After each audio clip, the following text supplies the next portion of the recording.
Well, my name is Keeley Bumford. Won't lose my place. I 'Cause I know am you're a around. musical human. Pick me up when I'm falling down. I am an artist. I'm a producer, songwriter,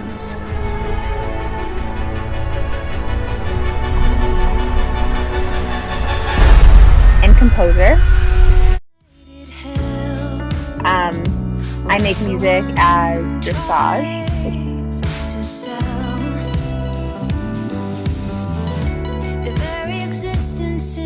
but really I'm just doing a lot of music at all times.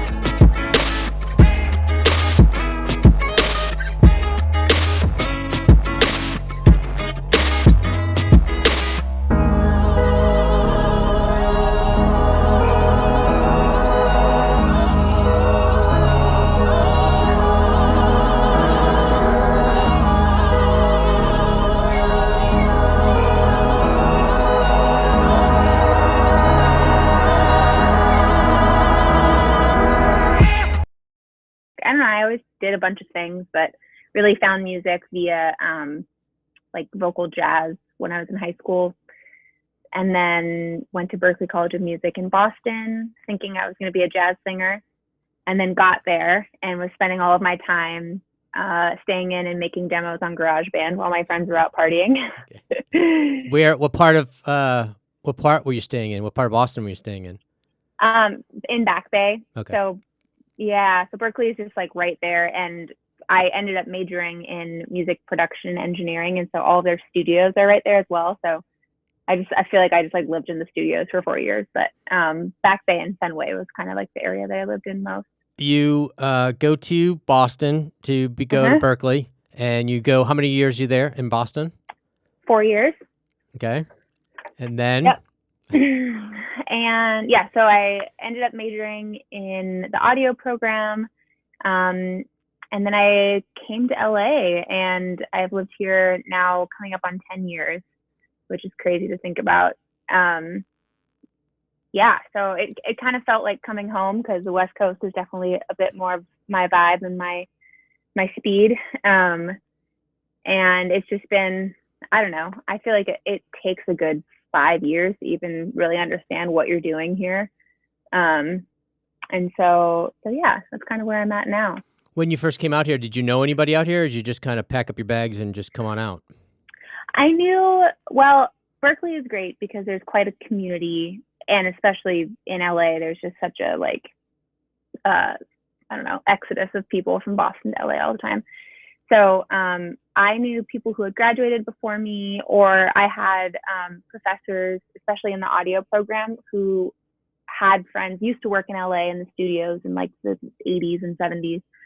And then, their friends are still like running different studios. So I actually got hooked up with a job at Interscope Studios from an old professor of mine when I moved out here. So yes, I did, but I don't know. I was like, I didn't know anything. So I was like, still, it was cool to get a job, but I don't really think it was like a crazy leg up, because I still had to put in many years to like actually become useful. What were you doing at Interscope? Yeah, so I was managing the studios there. So I had like basically dealing with all the runners and the assistants and the engineers, and sort of like overseeing that. They had just, I think Jimmy Iovine had just bought American Idol, so it was the first couple seasons of that version of American Idol, and they would have the contestants come in and make these like cover song versions with these huge producers. And it was so strange. It was like, why are you getting Don Was to do like a Stevie Wonder cover? You know what I mean? But it was very cool. Really cool experience. How did you transition from that into what you're doing now? It was slow. So I kind of always had a bit of a, I don't know, edge is the right word, but I had a bit of a foothold, because I've I had the like home studio for, like always as a singer. So I was lucky and I started to be recognized that composers could call me and be like, I need a vocal by 4 p.m. and I can't have you, like, you can't come to my studio, whatever. Can you send over stems? And so bit by bit, I only worked at Interscope for a little while, maybe like a summer, maybe a little longer. But bit by bit, I was able to kind of like transition into doing vocals remotely in massive quantities for like an online website. So I just sang so many songs, thousands of songs, and really getting my ear and my speed and my skill set very tuned that way. And then I was able to start doing, bigger projects and working on different, I don't know, it kind of just grew, but it really started from me having my studio, singing on things, and then people being like, oh, you can write. Okay, can you top line this? Oh, you can produce. Oh, can you do this commercial? So yeah, that's kind of been the process. And what DAW are you working on? I originally was working in Pro Tools, and usually when I'm still recording vocals, I will work in Pro Tools, but now I am writing and producing in Ableton. Oh, really? I used to have a chip on my shoulder about Ableton. I was like, oh, it's just EDM, but it's actually like, it's very, very expansive for me and my process. So I've taken the chip off and learned it. Well, I mean, and you're not a fan of Logic? I never did Logic, but I have a lot of friends that use it, and I see how great the vocal comping is. So I think that's like a big leg up that it has on Ableton. But yeah, I think Ableton, because it's just so easy with any kind of like programming and MIDI, and just having and like automation is so fast with it. And I think that's really what I was drawn to. Because I come from old school Pro Tools. I'm Yeah. the chip is for everybody else. I only do Pro Tools. That's me. That's all I do, because it's, Yep.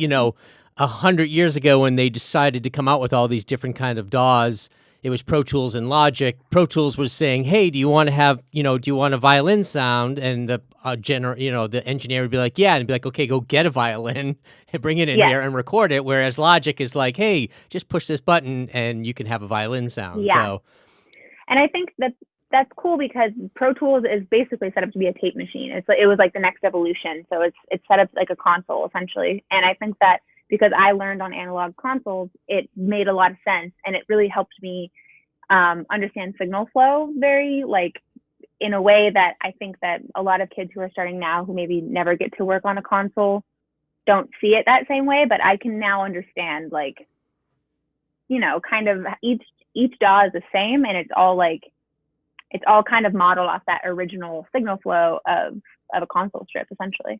Right. I mean, I did, I had, before Logic came out, I went into, I think it was called Studio One for a little while. Yeah. I have Studio One in this, it probably doesn't work on my computer anymore, but I have that and Ableton and Logic, but I'm a Pro Tool, I have Pro Tools HD full rig, so. Yeah, so you're good. I know it, I don't want anything else. I mean, if EDM or rappers come over to my studio, then they're more than welcome to use whatever DAW they want. But as far as like mixing and vocals, Pro Tools has always been my go-to. Yeah, 100%.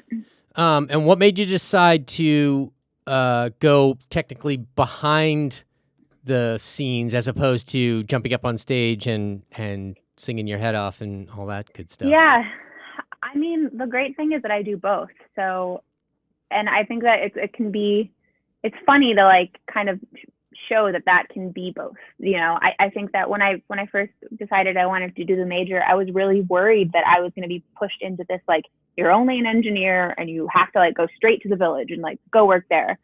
And I luckily spoke to the right professor and was like, listen, I don't want to be a runner, an engineer. I don't want to be any of these things. Like, I want to be the artist with this skill set, and I want to produce other people, but I'm always going to be, like, I think before anything, I'm a singer and I'm a storyteller. So I look at the technology side as just a big enabler for me to not have to rely on other people.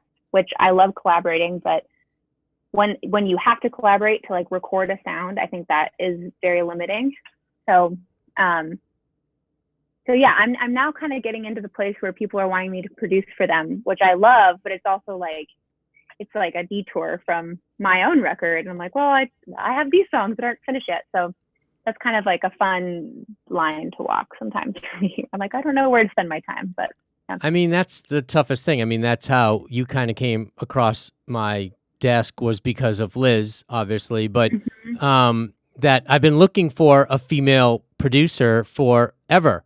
And every girl that I've ever met has always been like, yeah, no, I just want to sit on stage and do my Instagram videos and YouTube videos or whatever, and just kind of do that. So trying to find someone who's capable enough to sit down at a desk basically and start programming, that's just such a hard thing to find. So it is, and it's very conditioned. Like, girls are not encouraged to learn that skill set, nor are they like encouraged to be bad at it. So I'm actually really inspired because because the fact that like kids now in middle school are starting to program and like make music on their laptops, there a lot of those like gatekeeper bullshit vibes are kind of like gone. And I think that there's a younger generation of girls learning how to produce really a lot earlier than anyone that I know, or who's like my contemporaries that I'm working with in LA did. So I think I think we're going to see a big wave of like young female producers, which is very exciting to me. When you were at Berkeley, was there a lot of female, or is it majority male? Yeah. So the year I graduated, in my major, there were 120 total, and 4 of us were girls. Oh. So yeah, I don't know. I love Berkeley and I love what I learned there, but I do hope that they have evolved more with their ability to like just encourage women to get into the technology majors, because that school is already really, really skewed towards male ratio in general. And then once you get into like the not vocal performance or music business or whatever majors, it's like, yeah, you kind of have to, I don't know, you have to like kind of grow up a little bit and be like, all right, I don't know what I'm doing, but I'm going to like fake it till I make it, because I have to work 5 times as hard as that guy does. Do you play instruments? I do, yeah. I play piano and synth. These are my Nice. synth dresser. And I play guitar.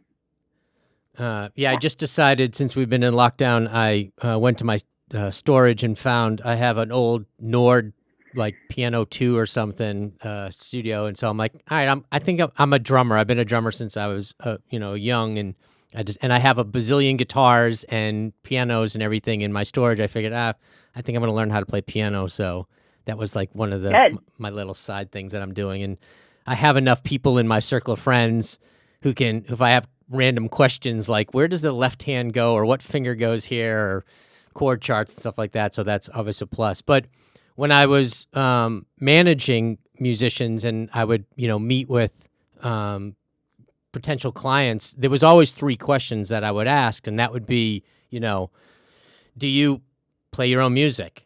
Do you write your own music? Do you, I love the Liz style kind of person who can just sit down at a piano or guitar or whatever and write a full on song. And that to me was really, really, especially in the past couple of years, for sure, it was really, really hard to find. And do you think that they're teaching more music in school and the DAWs are becoming easier to get on a laptop? Yeah. I actually just taught a Zoom class to a high school in Brookline, Massachusetts last week. The teacher just like found me on the internet and was like, hey, do you want to talk to my students? So she's teaching at like a public high school. She's teaching digital production essentially. And the kids are all on different DAWs, and there's actually band something. There's like a web-based DAW, so you don't even have to own. It's like free, and you can just go to this website and start creating and recording on it as its own like workspace, which is very cool. And I think that another thing that I think about a lot is how the technology of music production is like quite a privileged thing when you look at it financially. And if there's like these young kids who maybe don't even have a laptop or like the internet at home, how to make that more accessible for them.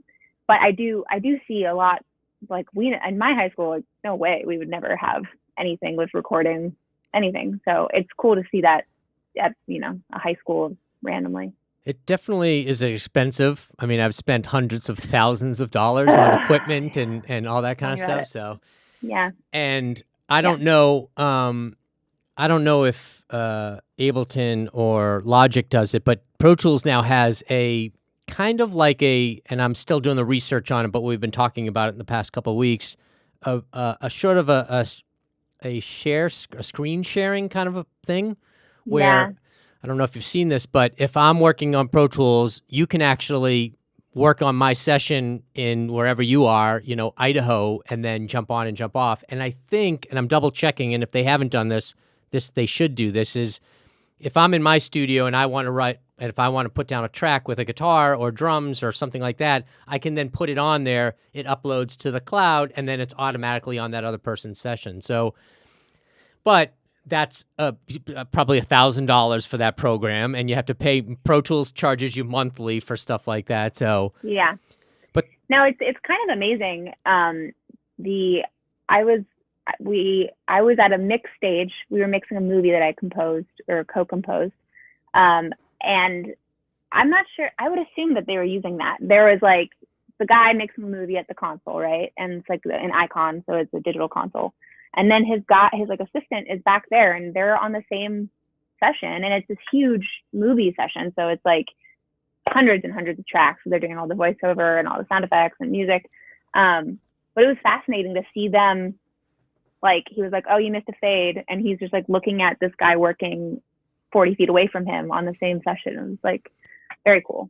Pro Tools has always been able to do Ethernet cable to run sessions. So that's probably how they're doing it, because I have a friend that's a pretty big composer. He does Fargo and a couple other big shows, Star Trek, and he can control the stage from his office if he can come on to a thing. So, but it's all Ethernet done.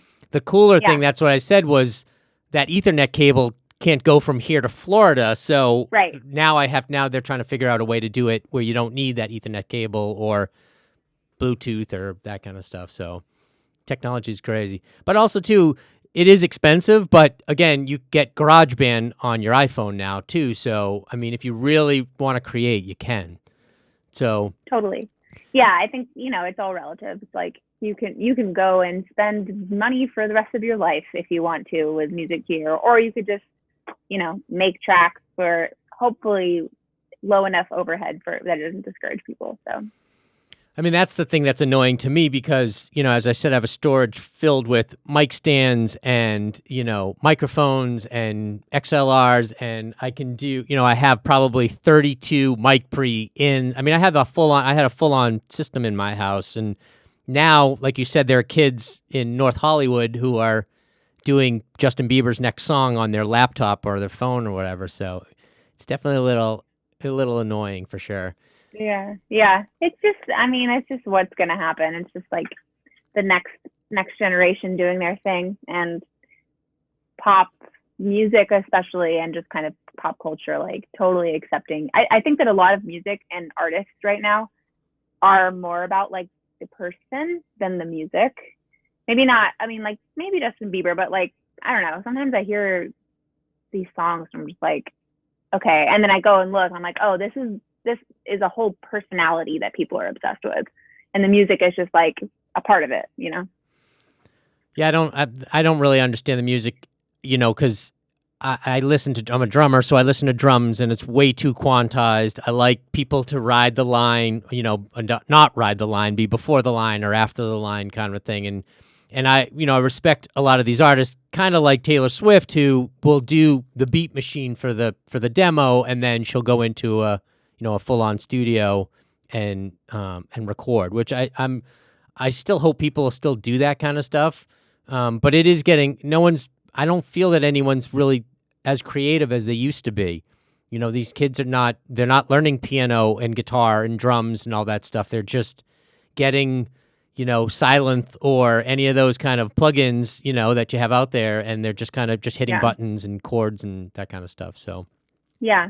But I think that there's always like, there are a lot of records that are coming out with beautiful live, like Andy Schauf. I don't know if you know him, but he is this Canadian artist that just like is kind of like a new Paul Simon kind of vibe.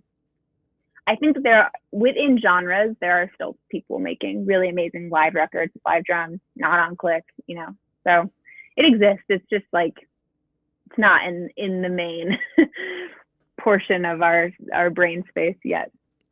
So how did you segue from doing, so you came out here, you started to do session stuff, either singing or, writing and stuff like that. How did you segue into doing score and source and all that kind of stuff? So I started I'd been singing, I kind of, through relationships with composers and then relationships with music houses, I kind of found my way into the world of sync. And so I would a lot of times be like writing, and people, sync houses, music houses would pair me as like a vocalist writer with a composer. And then they wanted to just do this whole track, and usually that was like ads and trailers. So that's kind of where, and usually like I'm best suited. Well, I mean, I don't know. I do score stuff too that isn't vocal or song based, but when that was kind of happening, that evolution, it was definitely like things that were song based, right? So it would be like Windex wants this song, but they want it to be a whole commercial. So like you need to kind of create this custom piece that's also score, but it's so anyways, transitioning to that, and then I did my first like proper film score on a movie that came out in February on Hulu called My Valentine, and it's part of the Into the Dark series with Blumhouse. So it's like horror thriller. I originally was asked to write.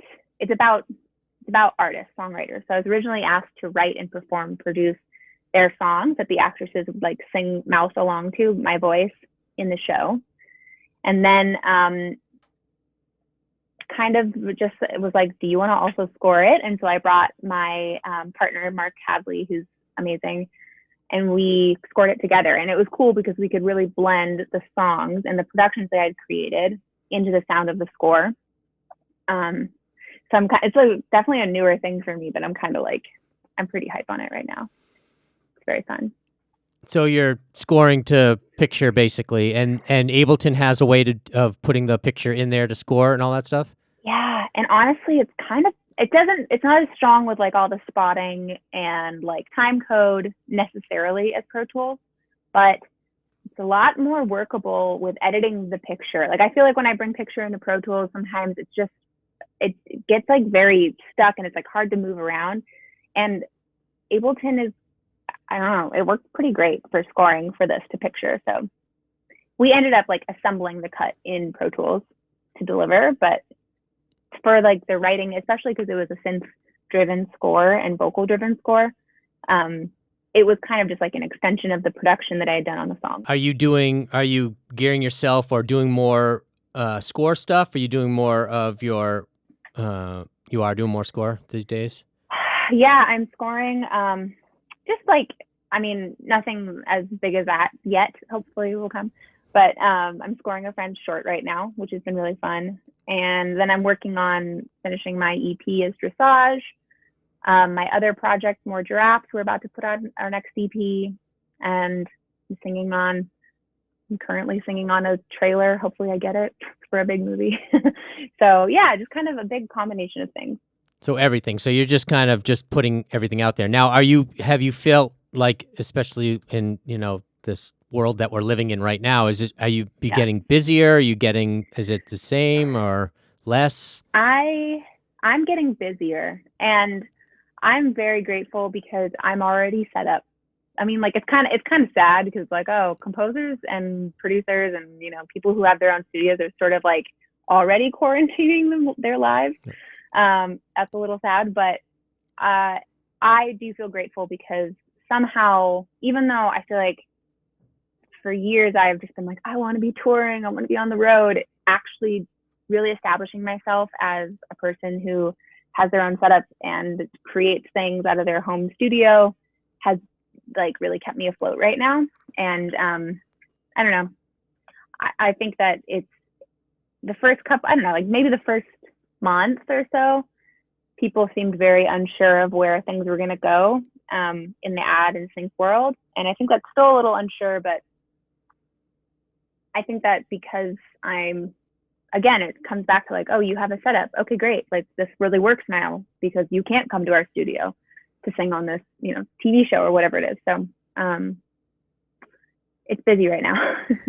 Well, that's good. I'm glad you're busy. Yeah. I just, at some point, I mean, because I've talked to a few composers and there's backlog, obviously. There's projects that have been sitting in post for a long time. So that's what they're getting. Their fear is that once they're all caught up, there's not going to be any new backlog because they haven't been doing anything for the past couple of months. So they're kind of getting a little nervous about that. I think the outlook is questionable. I agree with that. Yeah. And so your other side project, what did you call it? What was the first one?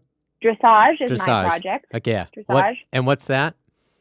It is sort of dreamy indie pop, art pop. I'm very inspired by Fiona Apple, Bjork, St. Vincent. I also really come from jazz, so I love Ella Fitzgerald, Billie Holiday. And so I put out one EP and a handful of singles, and so I'm getting ready to put out my next one. And then the other project is more giraffe, like the animal. And it's a duo between Mark and I. And it's sort of like this fun, we call it pastel pop. So it's just like this kind of almost comedic, but fun pop music, very different than my stuff, which is a little more serious and sort of like who I am actually, but fun to have a side thing. And what's the goal? Is that just a side hustle kind of a thing you're just doing for fun, or do you want to start touring? What's the goal with that? Originally, we really just wanted it to be like a sync project, and then we signed to an indie label with it, and we were like, oh, this is interesting. But I think that we see it as like a production duo project where we make songs like, I don't know, sort of Major Lazer, like in the Diplo world, where he tours it in Major Lazer tours, but also like they're producing other artists, they're writing for other artists, making music and having other artists feature. So, and especially for me being the singer on both projects, even though the style is really different from More Giraffes, it's nice to get other singers on it and be able to like produce them and kind of like have my hand in the production and writing more so than like being the identifying voice.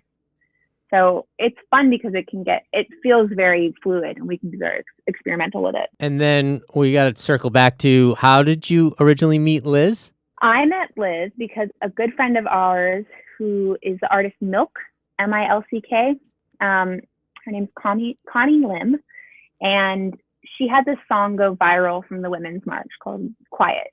And then she signed to Atlantic Records, but she basically went to the Women's March in DC and took this song, which is about surviving domestic and sexual abuse, and brought it and did flash mob a cappella choirs there with women. And then somebody filmed it and it like went crazy online. And so she started doing a lot of performances with a cappella choirs. And so she would ask me to sing. And then I met Liz, who was has a big background in like a cappella choir world. Her and her sister do. And we became fast friends, and we both realized that we ride horses, and also spent many times I would drive down to Orange County and go ride with her. Yeah, and she lives in Nashville now, which is so sad that I don't get to see her enough. But I think like I'm always just preaching this, like get a home studio set up. So I really encourage her to like get her home thing going and be able to track vocals remotely. And she is just like killing it. So that's really exciting for me to see her she felt like kind of intimidated at first by it. And then now she's like voiceover queen of Nashville. So you were hanging out with her when she was living here. So you guys have been friends Yeah. for a few years. Few years, yeah. Kind of right before she left. And then you haven't been out to see her in Nashville and her new. I haven't seen her new place, but one of my best friends lives in Nashville, so I have seen her once or twice. And then she came out because her sister just had a baby, so we see each other enough. But yeah, I wish more. But her life is very cool. I'm very jealous of it. All of her horses and land and. Hey, you can go out there if you really want to. I mean, Yeah. I have a friend. Actually, the way that I met her originally was was Ryan Key from Yellow Card. He actually was living in Nashville, and he had a huge house and a lot of land in Franklin, which is somewhat close to where Liz is. And it was, it was like, $500 or something. I don't even know. He built a house for for absolutely nothing. Yeah. So, and then he actually sold the house, and then he moved out here, and he was going to buy a house, and then he's like, yeah, no, and now he's in Florida. So, I mean, yeah, if it gets to the point, like Liz is perfect because she can do this anywhere. You know what I mean? And technically, depending on where you want to go with your career, you could potentially do that. I mean, David Hodges is out in Nashville now, and Marty Fredrickson. There's a bunch of, poppier style people who've moved to Nashville because they can get that big, huge house with, a huge studio and pay nothing for it instead of, $8 million for a 1-bedroom, condo or something here. So insane. It's crazy. I know. I think that I don't know that I could live in the South. It's just not I love the South. I love going to the South, but like that feels very, very in the middle, like kind of in a place for me. And I'm like, I like the coast a lot. And also I have family in Washington, so I still kind of go up when I'm not quarantined. Yeah. What's that flight? That's like 2 hours, right? Or 3 hours? Yeah. Or something like that? Yeah. And so where do you think music is going to start going soon, or where do you hope that it goes? I mean,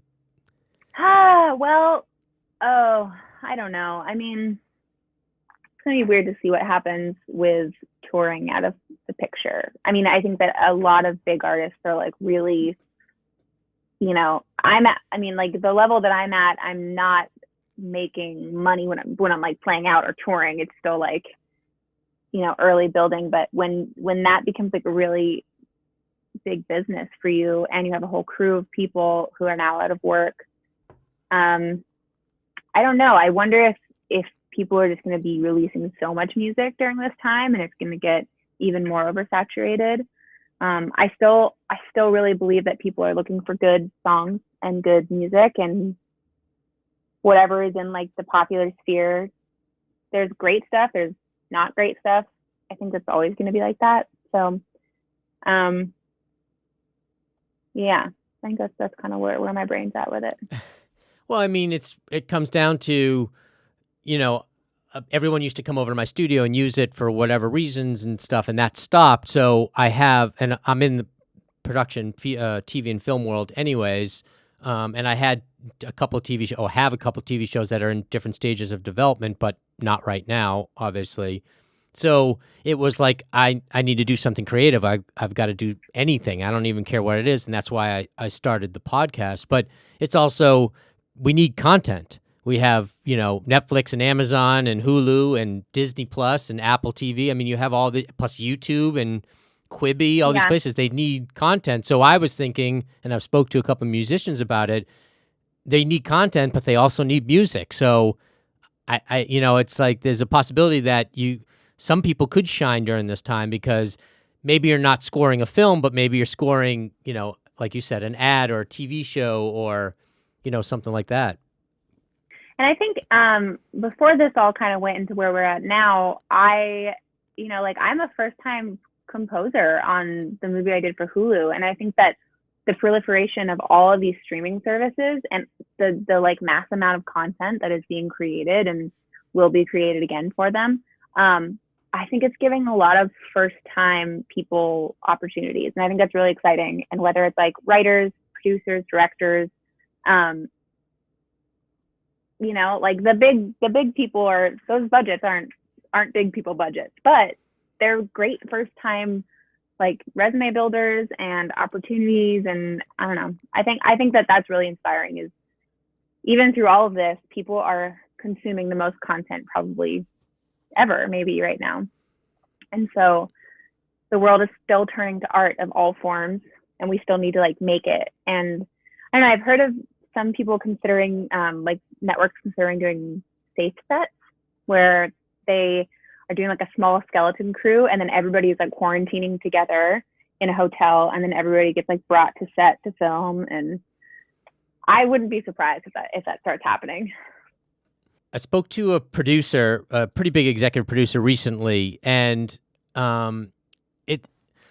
it's probably going to be kind of somewhat similar to that, but there'll be a doctor on call all the time, or some sort of medical, physician or MA or something like that will be there. They'll have to take temperatures every day and all those kind of things. And I just think that if you're a struggling actor and you become sick, I'm not going to tell you that I'm sick. You know what I mean? I need that job. I need that money. You know what I mean? I'll just pop a bunch of NyQuil or Sudafed or something like that to hopefully keep my temperature down so I can get on the set. That's going to put a lot of people in some weird, awkward positions and stuff. And he was also talking, because he does movies overseas too, so he says that craft services, which is your M&Ms and your little, little crap table, it's not like it is out here. We throw at a table and throw a bunch of M&Ms and everyone's grabbing in their hands with it, and it's just kind of, really, when you think about it, it's kind of disgusting. But yeah, out over in Europe and overseas, they have like a trailer with a gentleman or lady behind it. It's all glass partitions, and you're supposed to say, "Can I get some M&Ms?" They'll actually take the M&Ms and then give you the cup or something like that. But M&M server. And it's M&M server, and it's everything. But also, he said they also start charging people for craft services. So in order to have that position, to have that person, someone has to pay for it, and it's not going to be the production. So to keep them safe, so now me as an actor or producer or whatever, I'm gonna have to pay for those M&Ms. I'm gonna, here's $5, and I have my M&Ms, which is not gonna go. I mean, in America, we're so entitled anyways. I don't think it's going to be something that people are going to be happy about. So, yeah, I don't know. So you're doing we've been trying to get this interview for a little while, but you've been crazy busy, which is great, and I'm glad to hear that. Are you, on your downtime, what are you doing? Are you watching TV? Are you eating badly? What's going on? Well, actually, I am grateful to quarantine because we have a really bad habit of going out to eat all the time, because we both have studios in our house. So we work from home all day, and then our sanity is like, oh my God, let's go get dinner, or let's go somewhere. And so we don't have that anymore. So we have like cooked all of our meals for 3 months, and that is like not a thing that we do. So it's been, I mean, we cook, but it's just like, it's so easy to cop out on that.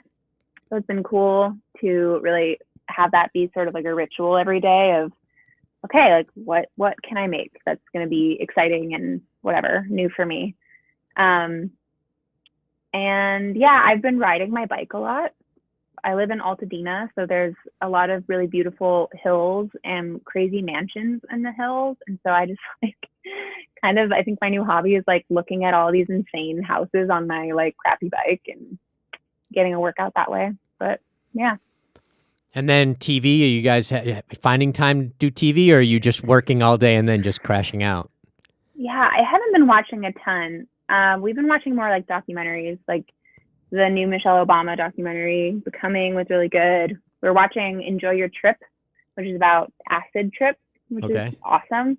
And it's like a bunch of comedians and celebrities all being interviewed about like their experiences with acid. That's on Netflix. That's pretty good.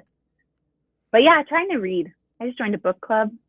So, it's funny. I'm like, I do all of these things for media, but at the end of the day, I'm like, I don't want to look at more screens, Well, it's just like that. It's like I just purchased I just got a new car, and I was turning in my old lease, and they were, I don't know, we were driving someplace and he was pushing the radio buttons, like, like the presets or whatever. He's like, you have nothing preset here. You've had this car for 2 years or whatever. Have you not? I'm like, I listen to music all day long. When I get in the car, I want silence. I don't care about anything. So, and when you're going to concerts or if you're on tour, like those kind of things, I just need that quiet time. And if it's talk radio or Howard Stern or whatever, that's one thing. But other than that, I want silence in there.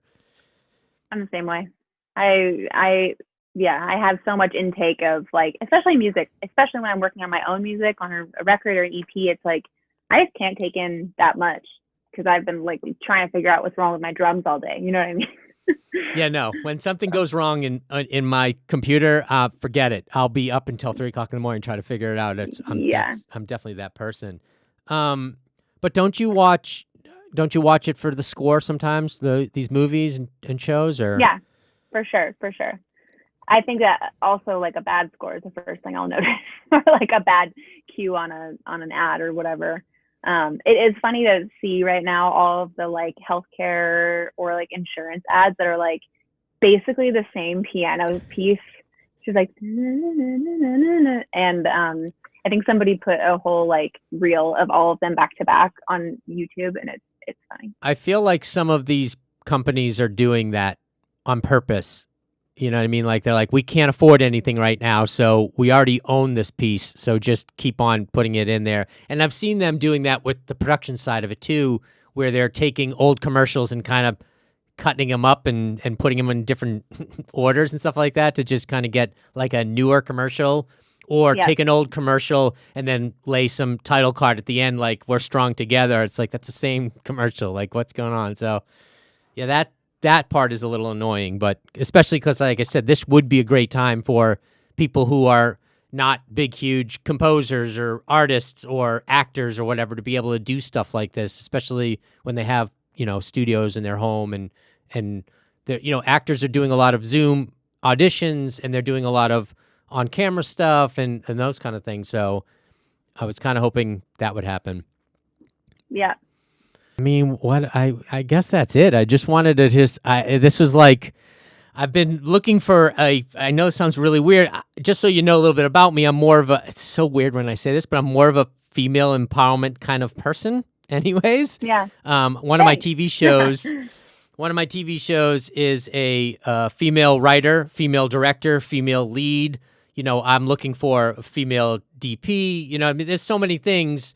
Some positions you can't get. Obviously, hair and makeup, I'm going to get females. You know what I mean? But not necessarily a grip, like a G&E girl is not really going to be humping cables. And so those are a little bit harder to find. But, and I've always tried to find, I have a couple of DJ friends and, I'm a producer. And I'm like, okay, do you play any instruments? So like, no, I just Ableton it out or whatever. And just, I have, I don't really know that many plugins for Ableton, but, Silent is something that I use on Pro Tools. Is just just using all the presets or just getting loops and just kind of messing with that stuff. And I feel that if you can sit down with a MIDI keyboard or something and just kind of write notes, that to me is a little bit more creative. And a lot of them they don't want to be behind the scenes. They want to be out in front. And I know you do too, but you're doing both, which is great. You can you're a full service kind of person. You can do it from start to finish, which is great. That's a huge thing to have. So, I'm grateful that I decided to do that. That's like, it has funny 10 years later. I'm like, whoa, that was the right choice. Okay. Weird times that we live in, but I guess it's, working for now. We'll see.